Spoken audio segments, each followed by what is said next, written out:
maji katika jiji la Dar es Salaam na Pwani linategemea mvua. Na katika msimu uliopita wa masika, tuna misimu mikubwa miwili ya mvua. Msimu wa mvuli na msimu wa masika. Masika ndio tunategemea tupate mvua za kutosha. Katika mwaka uliopita msimu wetu wa masika hatukupata mvua za kutosha kulinganisha na wastani. Ukiangalia utaona msimu uliopita wa mwaka 25 mvua za masika hazikunyesha kwenye kiwango kikubwa ambacho tunachokitarajia. Kwa hiyo ukiangalia kama mvua haikunyesha kwenye kiwango kilichokuwa kikubwa, hata mito yetu nayo haikuwa na maji ya kutosha katika hii. Lakini pamoja na kutokuwa na mvua za kutosha kwenye msimu wa masika, tulitegemea Oktoba katikati kwenda hadi Desemba angalau tungelikuwa na msimu wa vuli ambazo zingesaidia kutusustain katika kipindi hiki.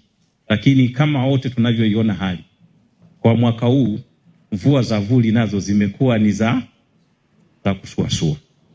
Na hadi sasa hivi tunazungumza miezi kama hii kidogo hali huwa imekuwa imeshabadilika, lakini kwa mwaka huu tunazungumza leo Desemba 12 bado tunaona mawingu na vitu kama hivyo. Kwa hiyo imepelekea kuendelea kushuka kwa maji. Lakini kuna changamoto nyingine iliyojitokeza katika msimu huo.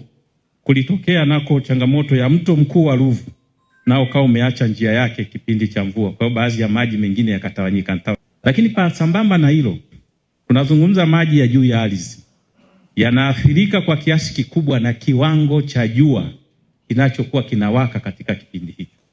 Mkiangalia hali ya hewa sasa hivi kwenye joto ambalo tunalo kwa jiji la Dar es Salaam, mara nyingi huwa tunacheza kwenye 31, 32. Lakini sasa hivi angalia TMA tunaenda tukishuka sana tuko 34, 35. Na maeneo mengine ukienda tunaenda hadi siku wakati mwingine 36. Kwa hiyo maana yake ni nini katika uhifadhi wa maji? Maana yake ni kwamba jinsi joto linavyozidi kuwa kubwa kwenye maji ya juu ya ardhi yanaathirika katika swala la evaporation inakuwa ni kubwa, na hivyo kuathiri kwa kiasi kikubwa kwa maji yale kidogo yaliyokuwa yako kwenye mto yanazidi nako mengine kupotea kwa njia ya mvuke. Kwa hiyo nayo inaathiri kwa kiasi kikubwa katika maji ambayo yanayokuwepo.